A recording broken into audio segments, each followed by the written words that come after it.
Anchor Anushree. Anchor Anushree ಅಂದಿದ ತಕ್ಷಣ ಎಲ್ರಿಗೂ ಪಟಪಟ ಮಾತಾಡುವಂಥ ಹುಡುಗಿ ನೆನಪಾಗ್ತಾರೆ ಮತ್ತು ಜೀ ಕನ್ನಡದ ಅನೇಕ ಕಾರ್ಯಕ್ರಮಗಳು ನೆನಪಾಗತ್ತೆ. ಇಂಡಸ್ಟ್ರಿಯಲ್ಲಿ ಇವತ್ತು ಇಷ್ಟು ದೊಡ್ಡ ಮಟ್ಟಿಗೆ ಒಂದು ಹುಡುಗಿಯಾಗಿ ಹೆಸರು ಮಾಡ್ಕೊಂಡಿದ್ದಾರೆ ಅಥವಾ ಒಂದು ಕೆರಿಯರನ್ನು ಕಟ್ಕೊಂಡಿದ್ದಾರೆ ಅಂತಂದರೆ ಅದು ಅಷ್ಟು ಸುಲಭದ ಮಾತೂ ಅಲ್ಲ. ಅನೇಕ ರೀತಿಯಾದಂಥ ಸಮಸ್ಯೆಗಳನ್ನು ಎದುರಾದಂಥ ಎಲ್ಲ ಸವಾಲುಗಳನ್ನು ಮೆಟ್ಟು ನಿಂತು ಇವತ್ತು ಈ ರೇಂಜಿಗೆ ಹೆಸರು ಮಾಡಿದ್ದಾರೆ. ಸೆಲೆಬ್ರಿಟಿಗಳ ಇಂಟರ್ವ್ಯೂ ಮಾಡ್ತಾ ಇದ್ದಂಥ ಆ್ಯಂಕರ್ ಇವತ್ತು ಸೆಲೆಬ್ರಿಟಿ ಆಗಿದ್ದಾರೆ ಅಂತ ಅಂದರೆ ಅದು ನಿಜವಾಗ್ಲೂ ಕೂಡ ಒಂದು ದೊಡ್ಡ ಟಾಸ್ಕ್ ಅಂತ ಹೇಳಿದರೆ ತಪ್ಪಾಗಲಿಕ್ಕಿಲ್ಲ. ಎಂಥ ಅನುಶ್ರೀ ಬಗ್ಗೆ ಕರ್ನಾಟಕದಲ್ಲಿ ಕನ್ನಡಿಗರಿಗೆ ಒಂದು ಪ್ರೀತಿ ಇದೆ, ಒಂದು ಕಾಳಜಿ ಇದೆ ಮತ್ತು ಈ ಮಾತಿನ ಮಲ್ಲಿಯ ಬಗ್ಗೆ ಎಲ್ಲರೂ ಕೂಡ ಯೋಚನೆ ಮಾಡ್ತಾ ಇರ್ತಾರೆ. ಈಕೆಯನ್ನು ನೋಡಿದಾಗ ಈಕೆಯ ಕಷ್ಟ, ಈಕೆ ಅನುಭವಿಸಿದಂಥ ನೋವು ಇದೆಲ್ಲವೂ ಕೂಡ ಎದುರು ಬರೋದ್ರ ಮುಂದೆ ಈಕೆಗೆ ಮದುವೆ ಯಾವಾಗ ಅನ್ನುವಂಥ ಪ್ರಶ್ನೆಗಳು ಕೂಡ ಹುಟ್ಕೊಳ್ಳುತ್ತೆ. ಯಾಕಂದರೆ ಈಗಾಗಲೇ ಅನುಶ್ರೀನೇ ಹೇಳೋ ಹಾಗೇನೆ ತುಂಬ ಜನರ ಜೊತೆಗೆ ಆಕೆಯ ಮದುವೆಯನ್ನು ಮಾಡಿ ಮುಗಿಸಲಾಗಿದೆ. ಒಮ್ಮೆ ರಕ್ಷಿತ್ ಶೆಟ್ಟಿ ಜೊತೆಗೆ, ಇನ್ನೊಮ್ಮೆ ಚಿಕ್ಕಣ್ಣನ ಜೊತೆಗೆ, ಮತ್ತೊಮ್ಮೆ ಅರ್ಜುನ್ ಜನ್ಯ ಅವರ ಜೊತೆಗೆ, ಹೀಗೆ ಅನೇಕ ಬಾರಿ ಅನೇಕರು ಅವರವರಿಗೆ ಇಷ್ಟವಾದಂಥವರ ಜೊತೆಗೆ ಮದುವೆ ಮಾಡಿಬಿಟ್ಟಿದ್ದಾರೆ. ಸೊ ಹಾಗಾಗಿ ಆಕೆಯ ಯಾವುದೇ ಮದುವೆ ಅನ್ನುವಂಥ ವಿಚಾರ ಬಂದಾಗ ಇದೊಂದು ಫೇಕ್ ನ್ಯೂಸ್ ಅನಿಸ್ಬಿಡತ್ತೆ. ಅಥವಾ ನಿಜವಾಗ್ಲೂ ಕೂಡ ಆಕೆ ಮದುವೆ ಆದರೆ ಅಯ್ಯೋ ಇದೇನೋ ವದಂತಿ ಇರಬೇಕು ಅಂತ ಅಂದುಕೊಂಡು ಎಷ್ಟೋ ಜನ ಸುಮ್ಮನಾದ್ರೂ ಅದಕ್ಕೆ ಆಶ್ಚರ್ಯ ಪಡುವಂತಿಲ್ಲ. ಈಗ ಅನುಶ್ರೀ ಕತೆ ಹೇಗಾಗಿದೆ ಅಂತಂದರೆ ತೋಳ ಬಂತು ತೋಳ ಅನ್ನುವ ಕತೆ ರೀತಿಯಾಗಿ ಅನುಶ್ರೀ ಮದುವೆ ಅನ್ನುವಂಥ ಕಥೆ ಆಗಿದೆ. ಆದರೆ ಮೊದಲ ಬಾರಿಗೆ ಅನುಶ್ರೀ ಮದುವೆ ಬಗ್ಗೆ ಮಾತನಾಡಿದ್ದಾರೆ. ಮದುವೆ ಆಗೋದಕ್ಕೆ ತಯಾರಾಗಿರೋದ್ರ ಬಗ್ಗೆ, ಮದುವೆ ನಿಶ್ಚಯ ಮಾಡಿಕೊಳ್ಳೋದ್ರ ಬಗ್ಗೆ ಮನಸ್ಸು ಬಿಚ್ಚಿ ಮಾತನಾಡಿದ್ದಾರೆ. ಹೌದು, ಮೂಲತಃ ಮಂಗಳೂರಿನವರು, ತುಳುನಾಡಿನವರಾದಂಥ ಅನುಶ್ರೀ ಅವರಿಗೆ ತುಳುನಾಡು ಮಂಗಳೂರು ಅಂತ ಅಂದರೆ ಇನ್ನಿಲ್ಲದಂಥ ಪ್ರೀತಿ. ತಾಯ್ನಾಡನ್ನು ಮರೆಯೋ ಹಾಗಿಲ್ಲ. ಹಾಗೆಯೇ ನಾವು ಜನಿಸಿದ ಊರನ್ನು ನಾವು ಯಾವತ್ತೂ ಮರೆಯೋದಿಲ್ಲ. ಅನುಶ್ರೀ ಕೂಡ ಹಾಗೇನೆ.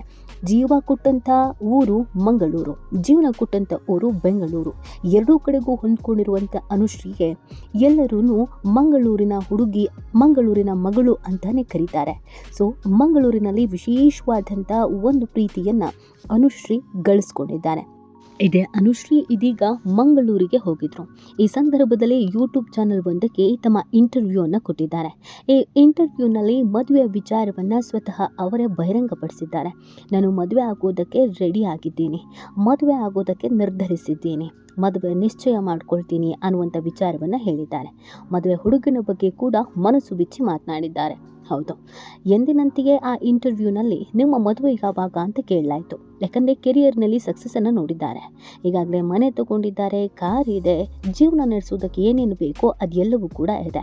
ಹೀಗಿರಬೇಕಾದ್ರೆ ನಿಮ್ಮ ಮದುವೆ ಯಾವಾಗ ಅನ್ನುವಂಥ ಪ್ರಶ್ನೆಯನ್ನು ಕೇಳಿದಾಗ ಖಂಡಿತ ನಾನು ಉತ್ತರ ಕೊಡ್ತೀನಿ ಅಂತ ಹೇಳಿದ್ದಾರೆ.